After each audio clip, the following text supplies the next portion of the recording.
Hey everybody. My battery on my phone is almost dead, but I had to capture this moment for us. This is the first time I've had a mom cat nurse her kittens on my lap.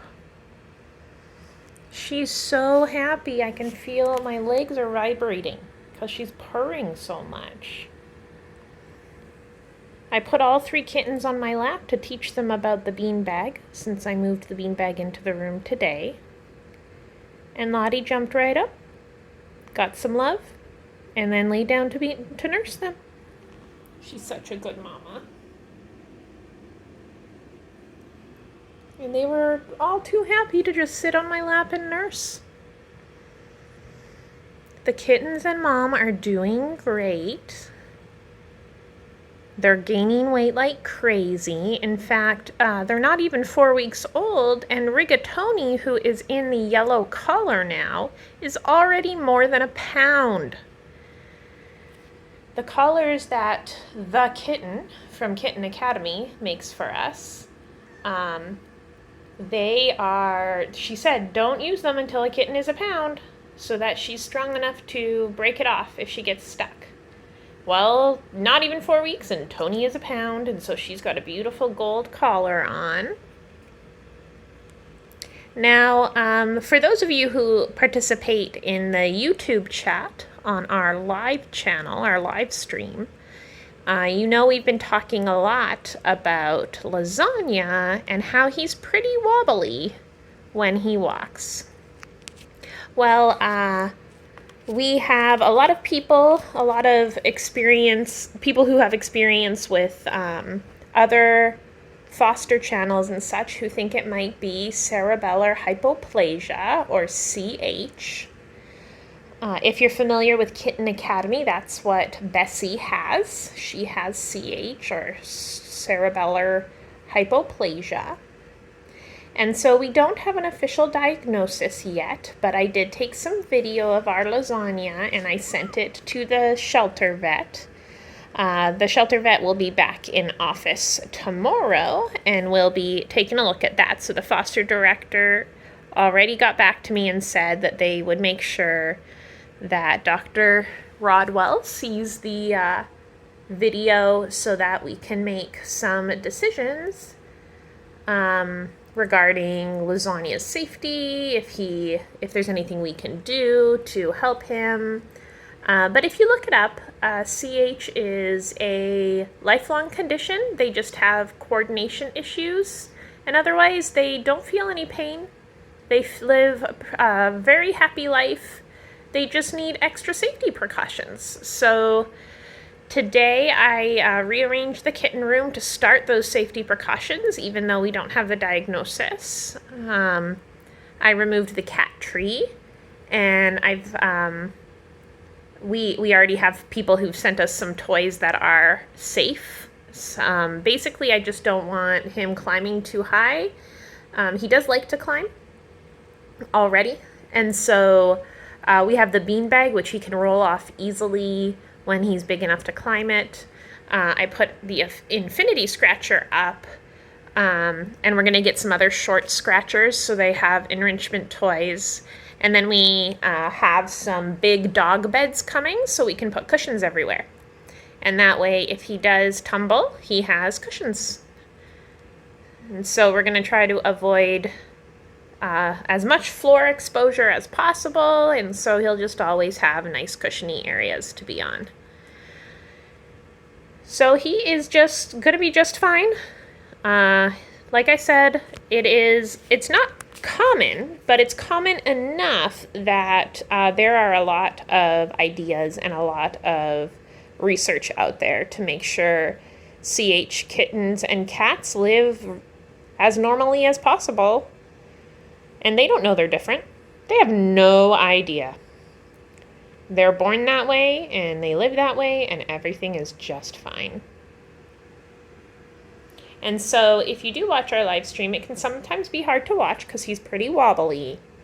But please rest assured that we are doing everything we can to keep him safe. And when he is adopted, I know that they will make sure he has a family that keeps him safe.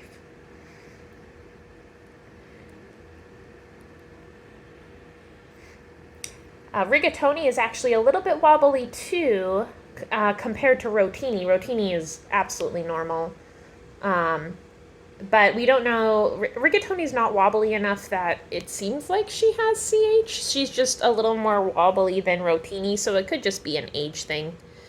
Like I said, they're not even 4 weeks and she's already over a pound, so it could just be that her body is not ready to handle all of that weight. She's just so big. Big Tony. It just may be that she's growing so fast she can't keep up with her coordination, and that's okay.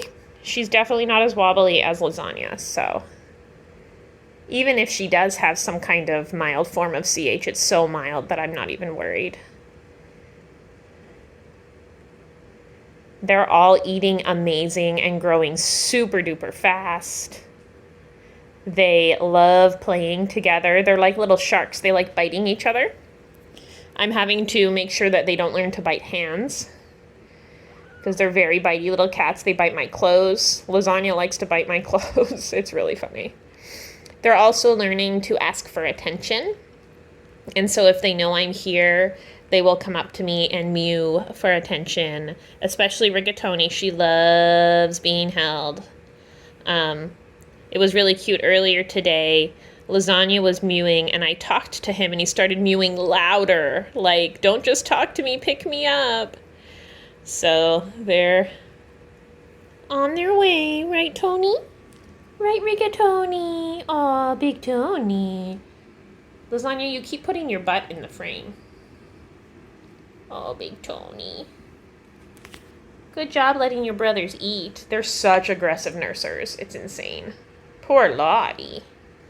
She doesn't care. Look at her. She's so happy. Such a happy mama. Oh my gosh. My legs are vibrating with your purse. You're such a happy mama. Happy mama to be with a mama. Yeah, are we co-mamas? Yeah. Oh.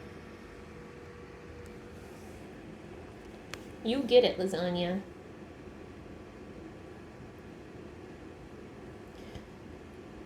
So, I recently received the Hannah Shaw book, Small But Mighty, as a gift from Cynthia, one of our YouTube chatters.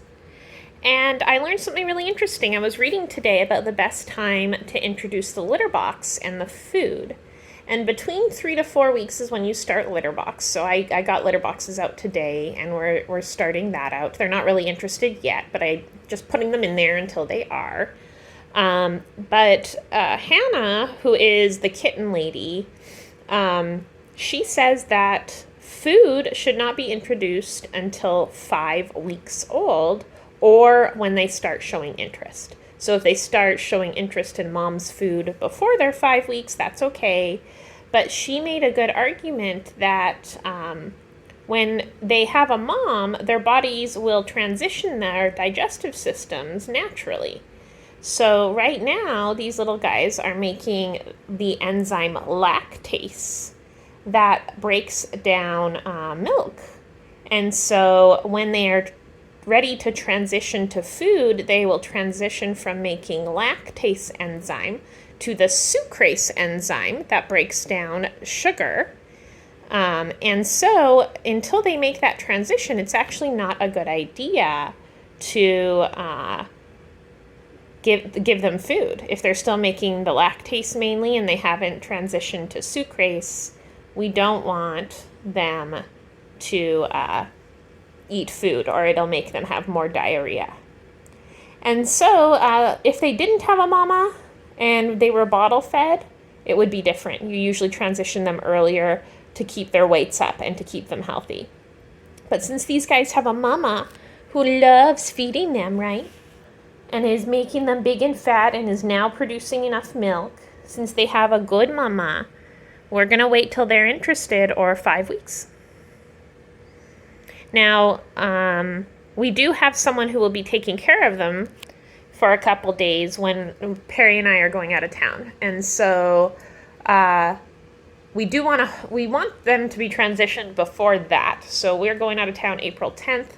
They'll be about 5.5 weeks at that point. So hopefully we can get them transitioned pretty quick to getting wet food, as well as nursing. They'll keep nursing. We'll keep Lotti here until they're 6, 7, or 8 weeks. It really depends on how they do. When they stop making lactase, the mama's milk will make them sick, and sometimes they'll still nurse and it'll just make them sick. And so sometimes we're forced to take away mom. But we'll wait and see how they go. Like Hannah says in her book, it's different with every litter, and don't force it. Oh, I think you're falling asleep. Are you guys falling asleep on me? Oh, I'm sorry you guys don't get to see their faces, but you can see their little face. Look at this lasagna toast. Lasagna beans next to mama beans. Lasagna beans next to mama beans. What is that face, Lotti? Oh, such a happy mama. Look at the happy paw. Is that a happy hand? That's what Georgia calls it. Happy hand. Georgia is Rosalind's adopter. Are you still trying to nurse, Rotini? Dig, dig, dig, dig, dig. Oh, are you fighting Lasagna? Oh, there's Lasagna's little head. Pop. Are they fighting, Mama? Look at that smile on Lotti's face. I can see a smile. Happy Mama. She loves humans so much. Lotti is going to make someone really happy. And she actually likes men more than she likes women. If Perry's in here, she wants him, not me. And so she would make a good pet for anybody. Oh, sweet babies. All right, everyone. I am going to enjoy this. Enjoy having everybody in my lap. I just wanted to show off and document it. And so before my phone dies, which is really close, I'm going to make sure to end this video so I don't lose it. So thank you for watching and much love. Squeeze a kitten for me.